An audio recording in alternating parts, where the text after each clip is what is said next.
નમસ્કાર મિત્રો, હાલ ગુજરાતના અમુક વિસ્તારોમાંથી વરસાદે વિરામ લીધો છે, પરંતુ આજે બપોરે હવામાન વિભાગે માવઠાના વરસાદને લઈને એક નવી આગાહી જાહેર કરી છે। હવામાન વિભાગે જણાવ્યું છે કે આગામી 2 થી 3 દિવસમાં ફરી એક મોટું વાવાઝોડું આવવાનું છે।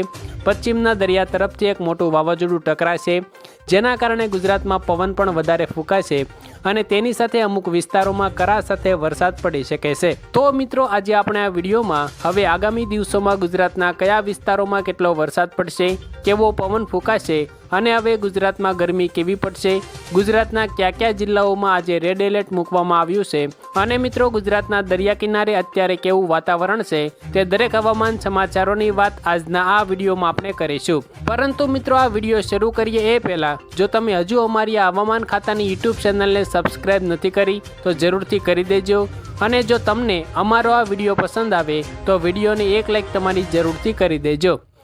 તો મિત્રો, આજે સૌપ્રથમ વાત કરીએ તો હાલ સૌરાષ્ટ્રના ભાવનગર જિલ્લા નજીક એક ભારે વરસાદી સિસ્ટમ સક્રિય જોવા મળી રહી છે। આ વાવાઝોડું જો વધારે મજબૂત બનશે તો આ વિસ્તારોમાં વરસાદ અને પવન ભૂકા બોલાવશે। મિત્રો, હવામાન વિભાગ આ ભાગો ઉપર નજર રાખી રહ્યું છે અને તેમણે આગાહી કરી છે કે આ વિસ્તારોમાં આગામી 3 દિવસ સુધી ભારે તોફાની પવન અને અમુક ગામડાઓમાં હળવો વરસાદ પડી શકે છે। આ વાવાઝોડાને ધ્યાનમાં રાખીને આજે હવામાન વિભાગે ભાવનગર અને તેની આસપાસના ગામડાઓમાં વરસાદનું રેડ એલર્ટ જાહેર કરવામાં આવ્યું છે। મિત્રો, આજે અંબાલાલ પટેલે સૌરાષ્ટ્ર ઉપર નજર કરીને એક આગાહી કરી છે કે સૌરાષ્ટ્રના સુરત, ભાવનગર, અમદાવાદ અને વેરાવળ આસપાસના વિસ્તારોમાં રહેતા લોકો સાવધાન રહેજો, કારણ કે આ વિસ્તારોમાં અત્યારે ભારે વરસાદ પડે તેવી શક્યતા છે। મિત્રો, જો આ વિસ્તારોના દરિયા કિનારાની જો વાત કરવામાં આવે તો ગઈકાલે રાત્રે આ વિસ્તારોમાં 100 કિલોમીટર પ્રતિ કલાકની ઝડપે પવન ફૂંકાઈ રહ્યો હતો અને અમુક ગામડાઓમાં કરા સાથે વરસાદ પણ જોવા મળ્યો હતો, જેના દ્રશ્યો પણ તમે જોઈ શકો છો। હાલ મિત્રો, તમે દરિયામાં એક ભારે વંટોળ બનતું જોઈ શકો છો, જે ભારે મજબૂત બની રહ્યું છે અને આગામી દિવસોમાં આ વાવાઝોડાની અસર ગુજરાત ઉપર પણ જોવા મળી શકે છે, કારણ કે અત્યારે ગુજરાતમાં દરિયામાંથી પશ્ચિમી પવન ફૂંકાઈ રહ્યો છે, એટલે પવનની સાથે આ વાવાઝોડું આગળ વધી રહ્યું છે અને મિત્રો, આગામી 1 અઠવાડિયા સુધીમાં આ વાવાઝોડું ગુજરાતના દરિયા કિનારા સાથે ટકરાઈ શકે છે અને જો આ વાવાઝોડું ગુજરાત ઉપરથી પસાર થશે તો ગુજરાતમાં વરસાદનું તાંડવ જોવા મળી શકે છે। એટલા માટે આજે હવામાન વિભાગે આ વાવાઝોડાને ધ્યાનમાં રાખીને અત્યારે સૌરાષ્ટ્રના દરિયા કિનારે 3 નંબરનું રેડ સિગ્નલ જાહેર કરવામાં આવ્યું છે।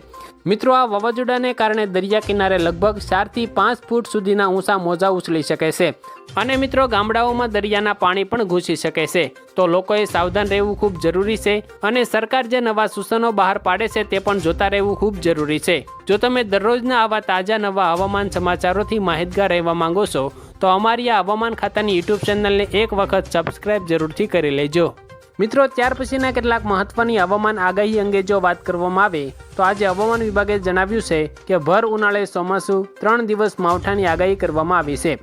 અંબાલાલ પટેલની ડબલ ટ્રિપલ ચેતવણી, તૈયાર રહેજો ગુજરાત, ભર ઉનાળે ગુજરાતમાં આંધી વંટોળ સાથે ભારે વરસાદ પડશે।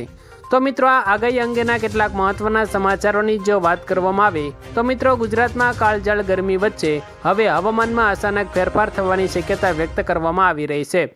હવામાન વિભાગની આગાહી પ્રમાણે રાજ્યના અનેક વિસ્તારોમાં આગામી દિવસોમાં ગાજવીજ સાથે કમોસમી વરસાદ પડી શકે છે।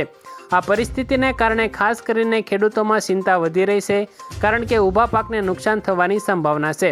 મિત્રો, હવામાન નિષ્ણાંતોના જણાવ્યા અનુસાર હાલ વેસ્ટર્ન ડિસ્ટર્બન્સ અને સાયક્લોનિક સર્ક્યુલેશન જેવી 2 મહત્વપૂર્ણ સિસ્ટમ સક્રિય થઈ ગઈ છે।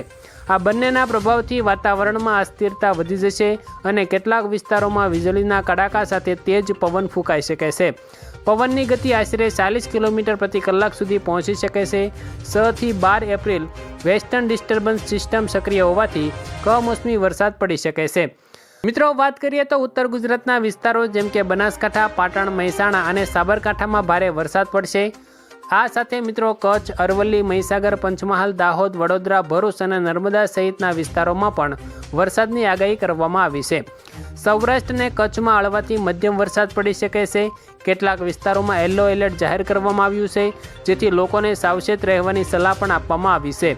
ખેડૂતોને ખાસ કરીને પાકની સુરક્ષા માટે તકેદારી રાખવા સૂચના આપવામાં આવી છે। આ ઉપરાંત માછીમારોને પણ દરિયામાં ન જવાની ચેતવણી આપવામાં આવી છે। તો આભાર મિત્રો, આજે આપણે કેટલાક મહત્વના હવામાન સમાચારોની વાત કરી। જો મિત્રો તમને આ વિડીયો પસંદ આવે તો વિડીયોને એક લાઇક કરી દેજો, તમારા મિત્રો સુધી આ વિડીયોને શેર કરી દેજો અને જો તમને પસંદ આવે તો વિડીયોને લાઇક અને ચેનલને સબસ્ક્રાઈબ જરૂરથી કરી દેજો।